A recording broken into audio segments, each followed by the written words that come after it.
This is the Balanced Advisor Podcast with Dr. Travis Perry, helping financial advisors like you achieve balance in their lives. Welcome to another episode of the Balanced Advisor Podcast. I'm your host, as always, Dr. Travis Perry. Today we have in studio with us Jessica Hovis-Smith. She is the president of the Longview Financial Advisors. It's a fee-only financial planning and wealth management firm with locations in Huntsville and Gadsden, Alabama. Jessica has been with the company for 17 years, holding a number of different positions, starting as an unpaid intern and working her way up to the president of the company. She enjoys leading a team focused on helping others to live with fulfillment and give with purpose. Thank you for giving your time, Jessica, giving back, being so willing to help other advisors learn from you, and welcome to the show.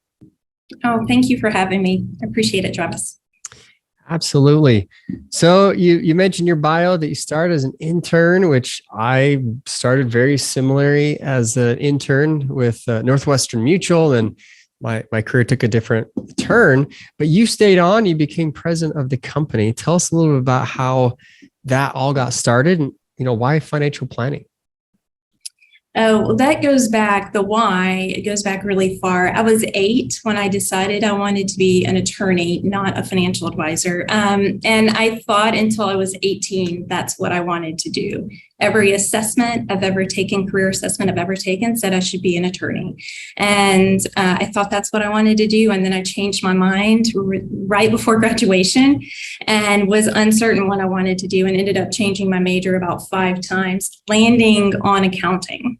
And I was going to go to the University of Alabama my freshman year, backed out of that right before, the week before, because my parents were both ill and actually very ill. And I just did not feel comfortable leaving them. So I decided to stay and attend the local community college for the first 2 years, which was the best decision I probably made. I went into accounting. My second year, a professor from the University of Alabama actually came and spoke to our class about this brand new program they were starting at the university called with a focus in family financial planning and counseling. And I don't make hasty decisions. I research everything. I think that's a commonality with advisors. But this one time, I did not think twice about it. After the class, I went up to her and told her I was interested, and I changed my major the next day. And it worked out for me. I love what I do. But that same professor was the professor I had for most of my classes. And she linked me up with a guy named Larry West out of Huntsville, who was a financial advisor doing things on his own. He had admin support, but other than that, he was a solo practitioner. And she reached out to him and asked him if he was looking for an intern. And he said, sure. He wasn't going to pay me, which I didn't care. That was okay. I had a part-time job. So I came in, and about a week into my internship, the administrative support he had, she left to follow her husband to Texas for his new job. And so at that point, Larry asked me if I would stay on, quit my job, and he would pay me what I was getting paid at my other job. And of course, I said yes. And I guess the rest is history from there. So I was an unpaid intern for a week, I guess. And then it became a job. Very cool. Great start into the industry. I mean, everybody has a different story as we explore these. It's always fun to hear what got you here and where your beginnings were, and how that really shaped the rest of your career. I know we actually have some connections of U of A in Alabama, so we'll have to chat afterwards about who these professors were, because I think I know several there in that very specific department. So very cool. I'm excited to have you here today to talk about balance and scaling and growing a business, because really you've seen it from the ground up as an intern, and you've seen how this has grown and been the part of it as a leadership to really see it. So before we get into that aspect, we're going to talk about balance. We're going to talk about growth and scaling. What's your definition of balance? You have children, you have a family. Talk to us about what your analogy is, how you've made sense of balance in your life. Well, I think balance means something different to everyone, and that it's not the same for all of us. But for me, it is just proper allocation of resources, right? Our time, our energy, and our focus, and allocating that to our priorities appropriately. And so I haven't always done that well. The last few years, particular, given some health scares and some life changes, have really brought focus around to doing that. But as I focused on that, I've realized what it means to me, and it's really just allocating those resources appropriately, just like we would talk to our clients about in financial planning. Yeah, this brings me back to, basic priority management. I was, talking to a host of another podcast about my book, Achieving Balance. And we talked for the majority of the time, priorities, managing those priorities, making time for them, right? Allocating those resources. So you said you had some health scares, and you don't have to get into all the details if you don't want to, but did those health things come on because you were out of balance, or did that just happen and it helped you to reprioritize? Talk to us a little bit about that. No, the health scare just happened, and it caused me to reprioritize. But it also, after I had ended up having brain surgery, and after that, I had to. There was some slight damage in the process. I've been told by the neurosurgeon that you can't have brain surgery without some level of damage, at least for some period of time that you have to recover from. But what it did for me is it created, I have severe migraines and that sort of thing. So I really have to focus on keeping my stress level down, because that is a major trigger for me. And so just maintaining as stressless of a life as I can, which is hard for a type A who, as a natural stressor, that's difficult, but it's definitely been a priority.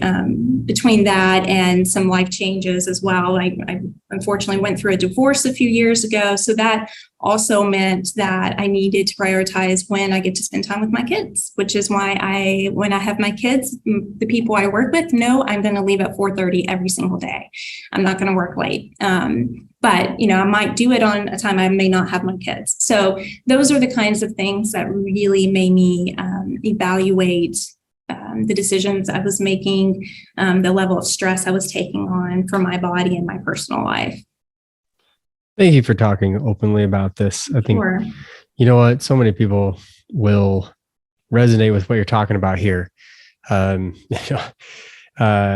Health is not something we can always be prepared for, right? That's why we have health insurance, and we hopefully will have great health care providers to be used as needed if, heaven forbid, something happened. But I'm sure this is not something you ever expected, to have brain surgery mid-career, midlife, and now you're dealing with some of those, repercussions, and it's allowed you to really prioritize things. Like that's kind of how I'm hearing from you. Is like, I've just reprioritized, and I have a tighter schedule because of this. And obviously, your marital situation, which again, people relate to, they understand what you're going through. I think this is a very understanding audience. And I believe that what you're doing there is creating boundaries, healthy boundaries, to allow you to feel balanced. So I agree with you. It's different for everyone. We all have different priorities in life. What I've seen is a pattern for most people that health and relationships are our highest priorities. Yet, how much time are we spending? What are we doing to make those a priority? So great example of 4:30, you're done, you're out. And you're going to be with your higher priorities, right? Your kiddos. So that's fantastic. I know you have been a huge part of your firm growing as a leader of the firm and scaling your business. Tell us a little bit about, as a financial advisor, how you've scaled your business while trying to keep this balance that you've prioritized. It's been a learning process. You make a few mistakes along the way, and then you recorrect. And that's what we've done here. We were talking earlier about some transitions in our business. We went from a firm of 9 at the beginning of the year that now we have a firm of 7. And part of that has been this process of rethinking. So that's been our mantra this year, is to rethink how we do things. Don't continue to do them the way we've always done them. How can we be more efficient? How can we give better service without giving more time necessarily, unless it's well-used time, not wasted time. And so we've looked at a lot of different ways to do this. One is we now have the right people, we feel, on the bus, but not just on the right bus, but in the right seats, which is an important part. Another thing we talked about is this idea of hiring for the person and not the position. Now, we always start with the position, but we realize that as we're talking to that person, it's really about that person. And we've done this before where we've hired for a position, realized we got the right person, but they were not in the right position, and had to change that around a little bit. And that person now has a more balanced life and is adding even more value to the company. And so for us, it's been about getting the right people, making sure they feel, and I feel like this is my highest priority here, is to really make sure our people feel like their life is balanced, make sure our people are getting the flexibility that they need, that they're living the life they want to live, and to create a structure that allows for that. And so we're doing that. And then we're also looking at how do we systematize, right? So we recently, I'm not sure if you're aware of Hubly, but that is a system we've started using this year, which has been incredibly helpful to us. And we've restructured how we do our billing and performance, which was a huge time sunk for us every quarter. So we're just looking at those areas that are causing us the biggest headaches, and trying to find a way that is not just more economical, because sometimes this isn't the case. It's not the most economical way to go. It could cost us more out of pocket, but in the end, it's helping us accomplish our goals with the right people, and giving the best service that we can within that those boundaries. I love that you're talking about, again, like how do we serve our clients? I think this is the heart and soul of this industry. We can say what we want about, and criticize the industry. There's a lot to do to criticize, but I think most advisors I've talked to really have a heart and soul of a servant. They want to serve their clients. They want to help. They want to be able to do that. And I think that is a really key component to be able to scale. And on the other hand, I also see that it's kind of like a two-edged sword of, well, yes, we want to serve, but like you said, how can we systematize? How can we scale? And there is a balance between those two. What have you found to be maybe some of the biggest issues of trying to maybe balance that or mitigate some of that back and forth of systematize and personal service? Right. So on the systematized side, what we really tried to do, we do have our meetings, our process, our first year process is pretty standard from client to client. They'll have different needs and we'll adjust as necessary.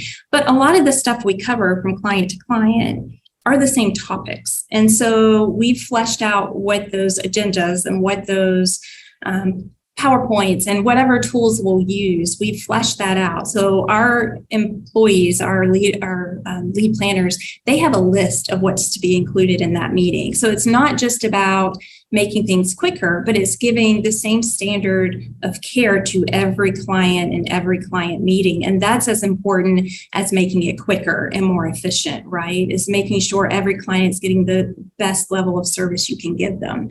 So if you can take that part out, that frees the advisor up to think bigger about the client situation instead of just, I have to go do this thing over and over again for all of these clients, or I can just pull this out of the file and kind of follow this same process per client and then really touch in on what's important to them. So I think that's number one. The second piece of that is it helps our employees focus on what they love to do, which again, to me, that's my number one priority is our employees. So I'm always trying to find ways to make them feel like they're getting to do the work that they love. And the best way to do that is to free them off of all the administrative things that they don't really want to do anyway. And so how can we, use software to do that? How can we better we have people on our team and as other teams who love the admin part of that job. How can we rearrange our job duties to better align with what you want to do and give you the best life? Because if I can help you have the best work life, then you're going to stay, right? There's been a lot of focus on that over the last year as we've had some transition in employees for a lot of different reasons, but that's really brought that to the forefront for me. So good, because you hit it. One of the number one issues that financial advisors aren't getting stuff done is administrative tasks. That's it. Like I know the other two, and it's really social networking and email. Like those are the top three. And I've seen this time and time again. It stops advisors from doing their best work. And you nailed it. Like it's so important to touch on the important parts, have processes available so that you can get through maybe some of the mundane parts of it, like data input and stuff like that. But having your employees, getting the right people on the bus and then in the right seats, as we talked about pre-show, a good to great idea, like get them in the right seats, get them doing what they love doing, the most. Now that is a huge, piece of what you're doing. But you mentioned to me earlier this year that you've had some struggle with getting people there, getting them in the right seats. Care to elaborate a little bit more on that? Oh, sure. So for the first time in our history, this past year, we've just had this turnover that we've never experienced before.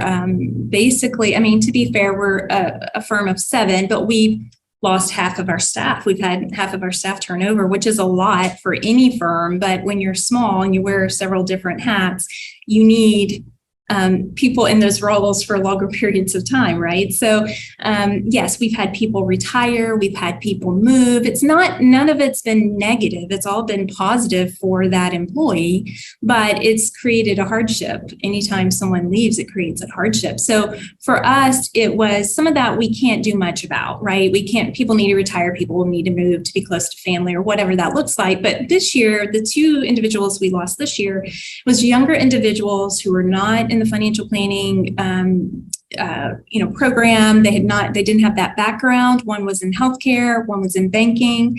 They were interested by financial planning and they were wonderful people. So we hired them and we tried to fit them into a position they thought they wanted, and we felt like they were right for it. It was the right position for them. And they did wonderful in those positions. That wasn't the problem. It was just that it wasn't fulfilling to them. And, so finding, and that's hard. That's a process. So we realized we've got to be a little bit harder on ourselves with the hiring process and making sure that we're identifying, the right potential candidates.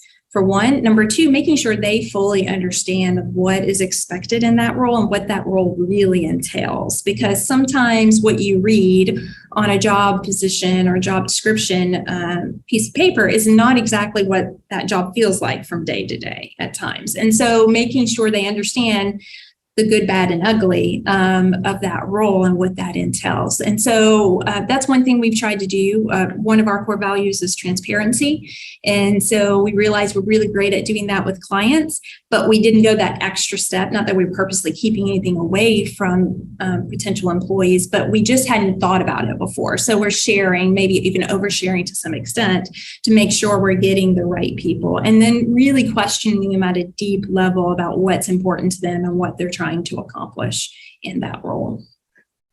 So much focus is given on the client, right? Because we're helpers. We want to help our client. But I think your emphasis on your employees being your number one, even before the client, is right on. Like with most of the literature I've read and seen about running and scaling a business, your employees are your first clients, right? I see it. My PhD is in marriage and family and human development. So I see this as like, in some respects, they're my children, but they're not really. But I see it as like, if I'm the boss, that doesn't mean I'm some bossy jerk that runs, like they're not going to care about me. They're not going to want to come visit when they leave, right? I want people, even if they do have another opportunity elsewhere after they leave, I want them to come back and visit me. This week, I had a friend who was, he's a friend. He worked for my company. He was my very first employee.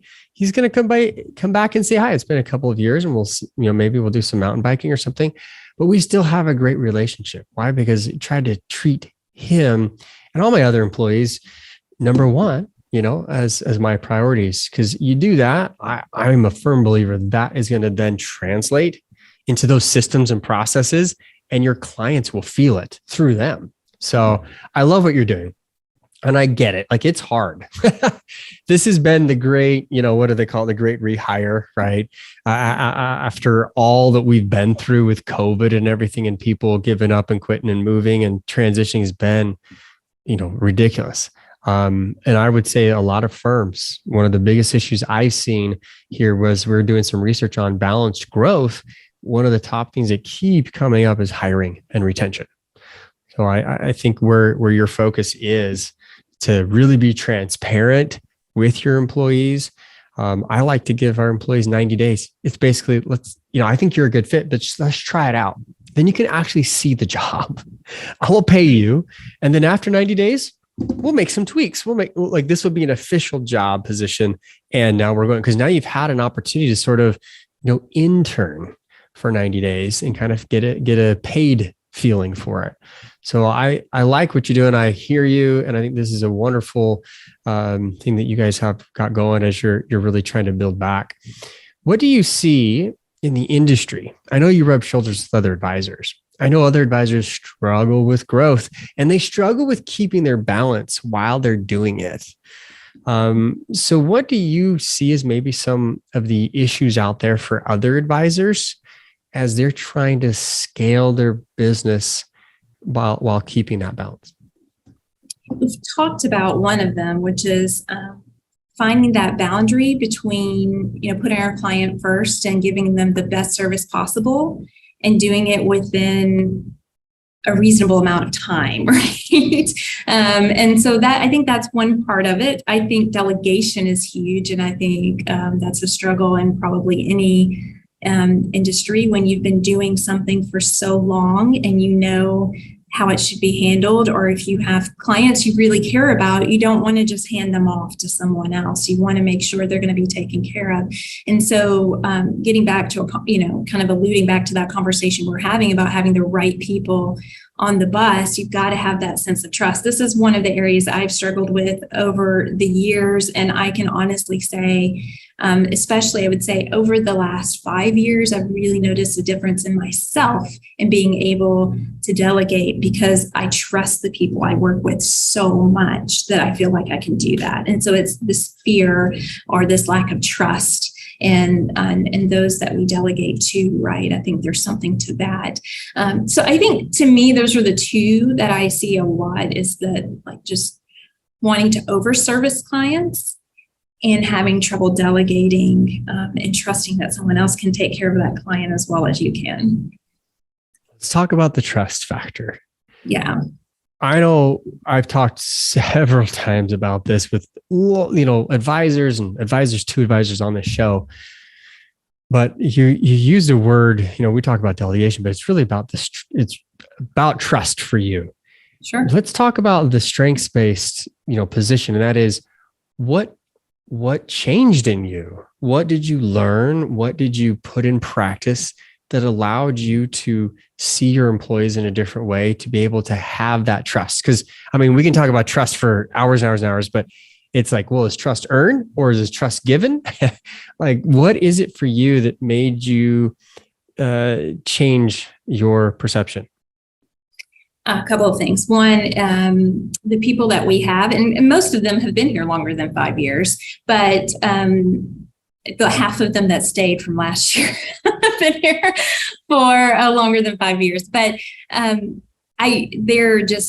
they've done such a good job of growing into their roles. So I want to give them a lot of credit. We have an amazing team, and I really do value them. They're all better planners than I am. And I would tell anyone that, and I'm speaking from complete honesty on that, much better planners than I am. But the second thing we did very actively before 5 years, but it takes a while to get this really built out, is we became very, very focused on processes. and making sure that we had things processed out. And I used to work with a lady named Tracy Beckus. Do you know her? So she is a financial advisor, business coach. And I worked with her for 8 years, and she was amazing. She helped me on so many levels. But one of the things she said that always stuck with me, and I still use it today, is when there's an error or a problem, don't start with the person, start with the process. And if you don't have a process, then that's your first problem, right? And if you do have a process, make sure it's correct and it can be followed. And if it can't, then fix it. If you then find out it was the person, then have an honest conversation with them. And so starting to come at it from that thought process and process out. I don't want to make it seem like we've processed everything to the point of that we don't feel, because that's certainly not the case. And not all of our processes are perfect. They're constantly having to be changed, but it was a huge change for me personally to be able to feel comfortable that things were being done and not falling through the cracks. And I didn't have to go and check on something that somebody was doing. I know that there's a process and I will see the end result. And that's how we're using Hubly now too, is that it's automating those processes. And so those are two of the issues. The other thing is necessity, right? There comes a point where you realize you just can't do everything anymore, and you have no choice but to trust. And one of those, I was pregnant, and we had someone who was coming out of a support advisor. I needed to take maternity leave. We had some transition. We had someone leaving.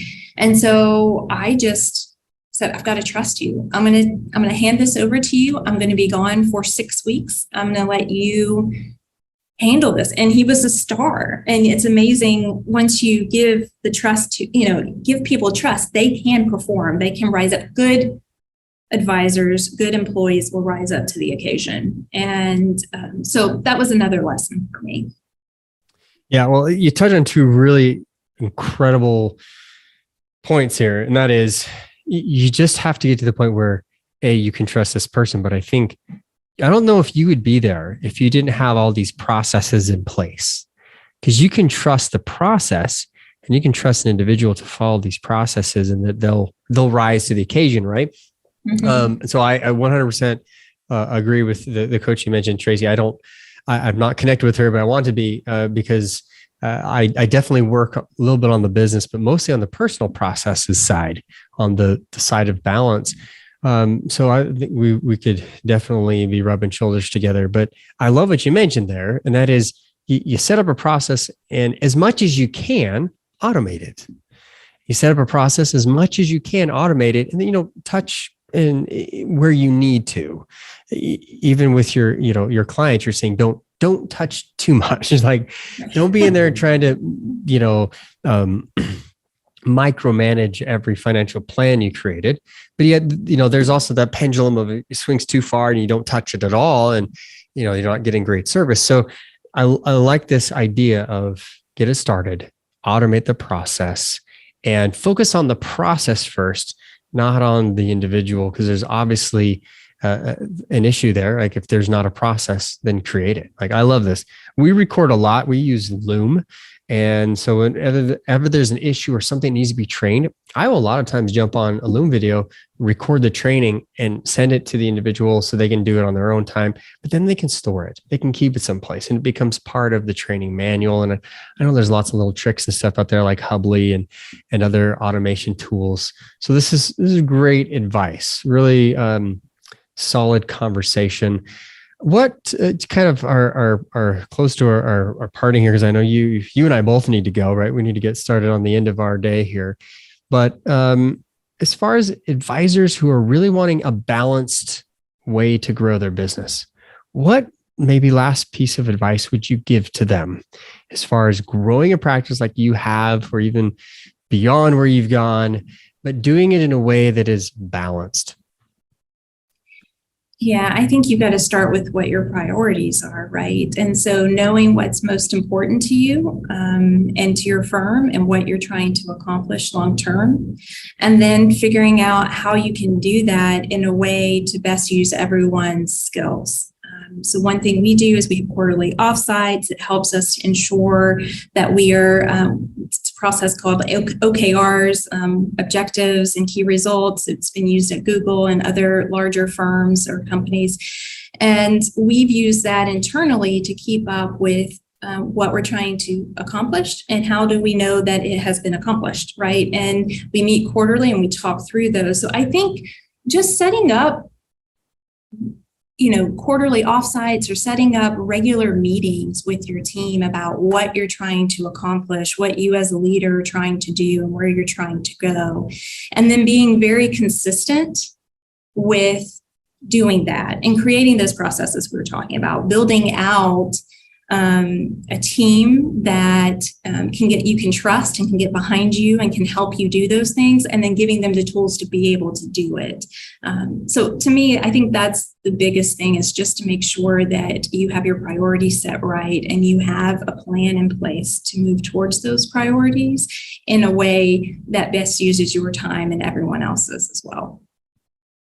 Yeah, wonderful. Thank you for your advice. Thanks for your time here. I know you get to run off and now be mom and, have that balance that you've been so good about keeping that boundary.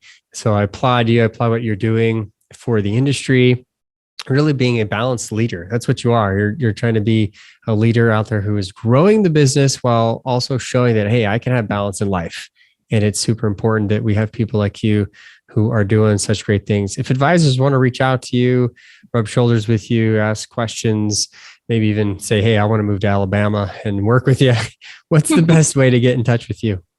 Yeah, it would probably be through my email, which is jessica@longviewfa.com. But you can find that on our website as well, which is longviewfa.com. So that's probably the best way.